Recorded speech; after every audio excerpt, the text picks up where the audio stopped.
Bonjour, chers amis, chers Congolais, bonjour. Jim Djunga, je reviens encore une fois vers tous les Congolais pour rappeler que tout ce qui se passe aujourd'hui au Congo est illégal.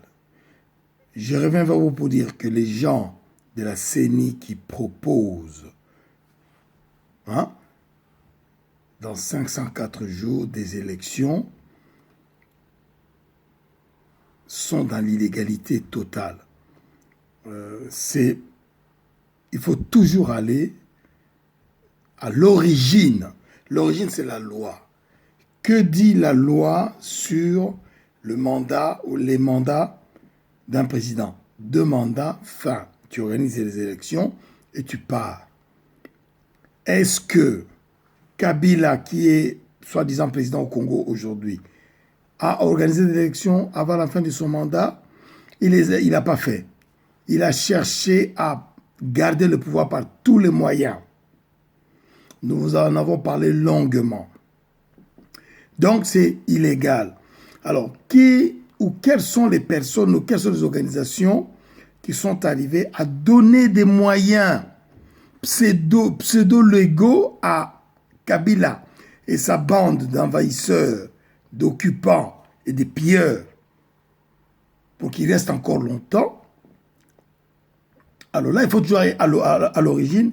Il s'est passé plusieurs choses, notamment la rencontre qui s'est passée à Jean-Val avec Tshisekedi, le Front citoyen, le G7, la dynamique de l'opposition et les singletons qui ont couru là-bas, arguant le fait d'aller signer, faire quelque chose pour le Congo en tant que membre de l'opposition, avec un personnage, donc M. Tshisekedi, qui pensait être le type le plus gros politique du monde.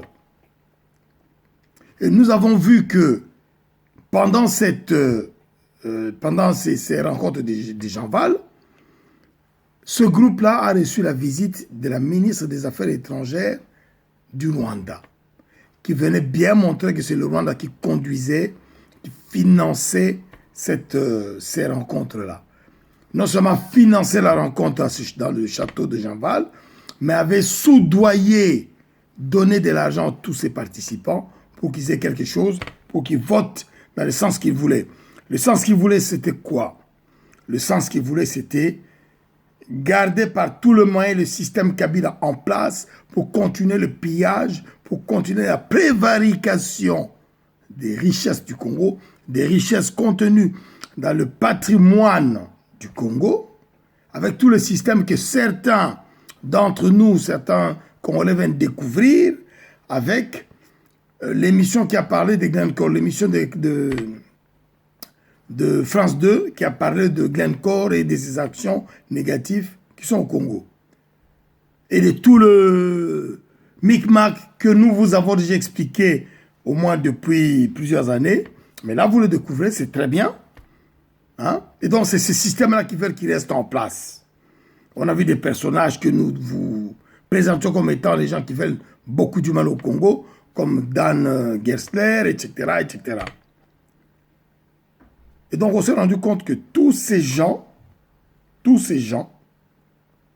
étaient avec Tshisekedi pour signer à Jean-Val la prolongation du mandat de Kabila sans aucune loi, mais par la volonté d'une certaine opposition, entre guillemets, qui a signé l'accord du 31 décembre 2016. Et vous avez vu cet accord-là, qui a été galvaudé, utilisé par Kabila pour son bien. Kabila, quand je dis Kabila, c'est tout le système, parce que les Kagame, tout ça était au courant. Ils ont utilisé ça de manière complètement galvaudée. Il s'est joué de ces gens qui étaient en Javal comme il a voulu.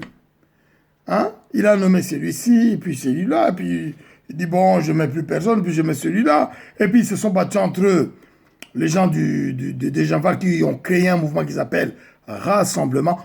Je rappelle que le Rassemblement, c'est un mouvement de traîtres à la nation congolaise. C'est des gens qui ont trahi le peuple congolais et la République démocratique du Congo. C'est ça le Rassemblement. tous les gens qui sont dans les rassemblements sont des traîtres en la nation congolaise. Le tri, nous saurons le faire le moment venu. Et donc, ces gens du rassemblement aujourd'hui ne savent pas où poser le pied. Ils se sont séparés entre eux. Il y a plusieurs rassemblements. De temps en temps, ils se disent rassemblement tous. Et par moment, ils se disent rassemblement limité, rassemblement là-bas, rassemblement là-bas. Et Olenga Koïka a été nommé à un organisme dont je ne connais pas très bien, c'est CNSA, qui s'occupe de coordonner l'accord du 31 décembre 2016 qui devait durer 1 an. Donc c'est fini. Et arrive ensuite le garçon qui était colonel dans je ne sais pas quelle armée, Nanga, président de CENI, qui nous parle de 504 jours pour organiser l'élection. Dans quel contexte constitutionnel? Nous ne savons pas. Si aujourd'hui nous ne respectons pas au minimum cette constitution qu'on nous a imposée, qu'on a acceptée, parce que nous savons que les mandats allaient finir à un moment, et que la donne changera, c'est le cas.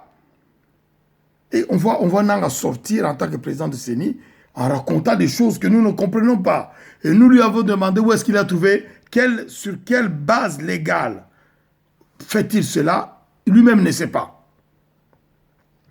Donc nous sommes arrivés dans une situation où la présidence est illégale, le Parlement est totalement illégal, il n'y a aucune institution pour diriger le Congo qui est légale. Dans ces conditions-là, si nous regardons la constitution de la République du Congo, démocratique du Congo, ben, c'est normalement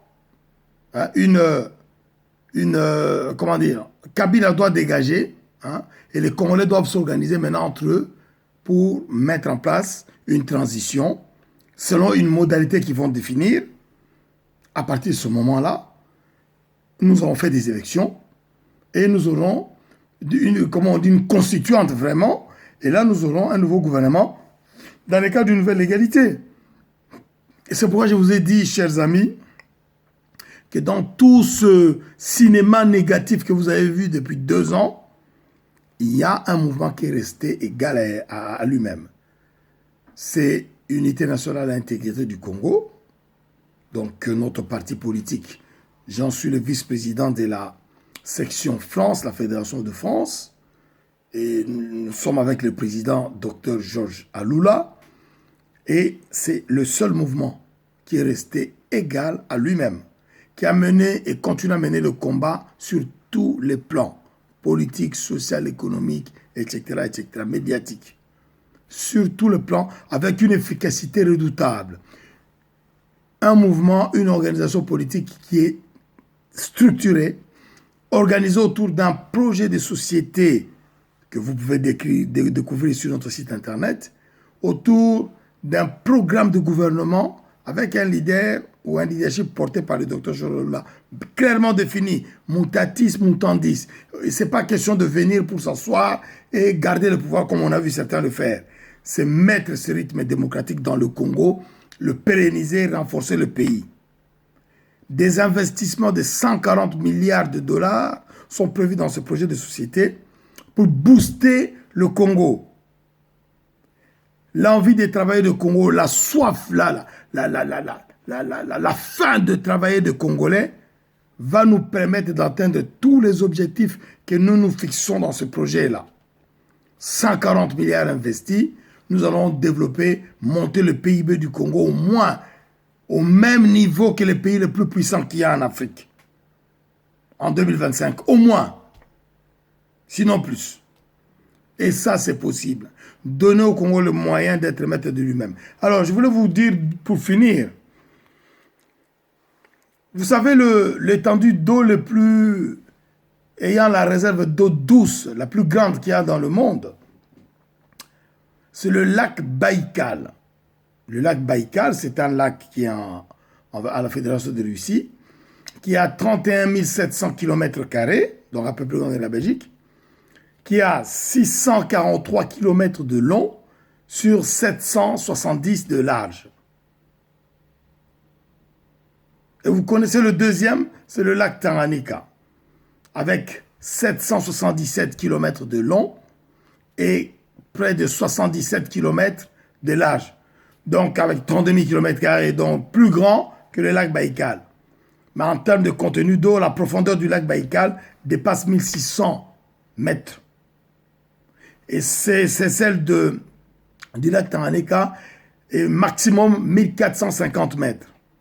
Ce sont les deux étendues d'eau ayant le plus de réserves d'eau douce dans le monde. Donc, en géostratégie, cette position-là fait que nous sommes dans un endroit où, avec le changement climatique qui presse sur la planète Terre, les gens viendront chercher l'eau. Donc si nous avons un État qui n'est pas organisé, avec le fleuve Congo et toutes les rivières qui y vont, si nous avons un État qui n'est pas organisé, nous ne serons pas maîtres de notre pays. Nous devons décider de qui vient chercher l'eau au Congo et dans quelles conditions. Méditez sur cette information-là. Je suis Jim Djunga, Podiampolo Pene Djunga, vice-président de Unique France. Nous sommes avec le docteur Georges Lula et nous sommes avec les Congolais pour dégager Kabila. Maintenant, immédiatement. Ce n'est pas demain, ce n'est pas dans 500 jours. C'est aujourd'hui. Et peuple congolais, il faut te prendre en charge tellement. Article 64 est toujours de rigueur. Merci.